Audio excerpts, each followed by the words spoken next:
'ఆయా షేర్' పాట వీడు చాలా వరకు ఒక వీడియో పెట్టిన తర్వాతకి ఇక వీడు పాడడు. వీడెట్లా ఉంటదంటే ఇతను పాడడు గాబట్టి ఇది ఆల్‌మోస్ట్ ఇక చచ్చిపోయిన పామని కామెంట్‌లు ఆ! పెడుతున్నారు ఒక్కొక్కడు. ఆ! చచ్చిపోయే పాము కాదురా నాయనా నేను బుసగొడతా. బుసగొట్టి మిమ్మల్ని కాటేస్తా అని చెప్పి గూడా మన 'ఆయా షేర్' పాట నేను జస్ట్ చూసి విని నేర్చుకున్నా. అదొక్కసారి పాడనా ఆ! మరి? పాడాలి. అది పాడితేనే గదా! అసలు ఏంది 'భూతం రమేష్' అనేటోడు తెలవాలి అంతే ఆళ్ళకి. గదా! హ్మ్.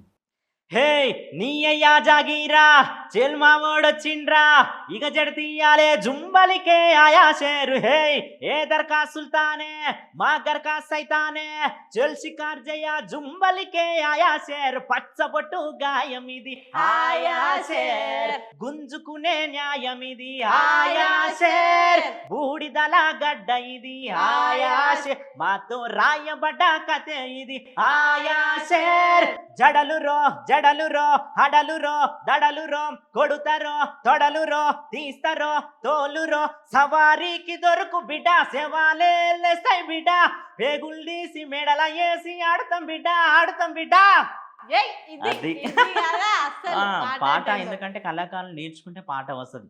ఆ రోజు బై మిస్టేక్ నేను పాడి నేను తెలవని పాటను కూడా ఇంకో గొప్ప విషయం ఏంటో తెలుసుకొని నా ట్రై నేను చేసిన. ఆ మూర్ఖులు అది కూడా చేయలేదు కదా! అవునే నువ్వు పాడిన తర్వాత గూడా మళ్ళా ట్రోల్ చేసిర్రు. పాపం ఫీల్ అయినట్టున్నా అన్నట్టున్నది కదా అని. అదెట్లా అనిపించింది నీకు? అట్లేమనిపించిందనంటే పాపం ఫీల్ అయిన వాళ్ళు కొంతమంది కూడా వీడియో‌లని నెగెటివ్ నుంచి పాజిటివ్‌కొచ్చడం. ఆ! అయ్యో! సారీ బ్రో మేము అట్లా చేసినాం గానీ బ్యాక్‌గ్రౌండ్‌లో నేను చూసుకుని నువ్వు ఎంతో స్ట్రగుల్ పడి మామూలుగా ఎంతోమంది కళాకారులను ఇంటర్వ్యూ చేస్తూ వచ్చినాం. దీన్ని ఎందుకు చేసినామంటే మామూలుగా ఒక ఫన్నీ వేలో చేసినామని కొందరు పెట్టిర్రు. కొంతమంది కామెంట్స్ అయితే ఎట్లా పెడుతున్నారనంటే నువ్వు ఏది చేసినా కూడా ఇక ట్రోలర్ మాకు దొరికిపోయినాడు. ట్రోలర్ ఏదని నేను అదే అంటున్నా ట్రోల్ చేస్తే చేయండి. ఎంత చేసుకుంటే నాకు అంతే బెనిఫిట్ కదా! ఆ! చెడుగా చేస్తే చెడుగా చేసినా మీకే ఉంటది నష్టం. కర్మ ఈజ్ రివర్స్ ఎప్పుడైనా సరే. మన గురించి తెలుసుకొని ట్రోల్ ఇంకొక నాకేందంటే కొన్ని విషయాలలో కొంతమంది ట్రోల్స్ ఎట్లా చేస్తున్నారనంటే మూవీస్ వాళ్ళతోటి అదేవిధంగా కొన్ని కొన్ని మూవీ మీమ్స్ పెట్టి చేస్తున్నారు. వాళ్ళేందంటే ఇట్లా చేస్తున్నాం మనల్ని ఇట్లా పాగల్ని చేస్తున్నాం అనుకుంటారు. కానీ నేను రీసెంట్‌గా ఆ ట్రోల్స్ వల్లే నాకు కొన్ని మూవీ ఆఫర్‌లు గూడా వచ్చినాయి. ఆ! ఆ! ఇంకేంది? అట్లా మూవీ ఆఫర్‌లు గూడా వచ్చి బ్రో ఒక క్యారెక్టర్ ఉంది మీరు చేస్తారా? అది ఇది అన్నారు. ఖచ్చితంగా చేస్తా అన్న అది ఇది అనేసరికి మీరేమన్నా బాధపడుతున్నారా అనంటే బాధేం పడట్లేదన్నా ఎంజాయ్ చేస్తున్నా అని చెప్పిన వాళ్ళకి ట్రోల్‌తోని. అంతే.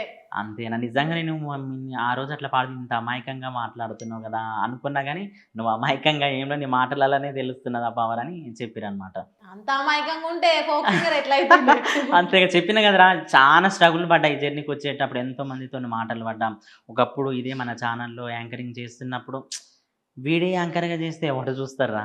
వీడే యాంకర్ చేస్తే మామూలుగా ఎవరొస్తార్రా అనన్న సిట్యుయేషన్ నుంచి భూతం రమేష్ ఎప్పుడొచ్చి మమ్మల్ని ఇంటర్వ్యూ చేస్తాడు అన్న సిట్యుయేషన్ దాకా నేను రావడం జరిగింది.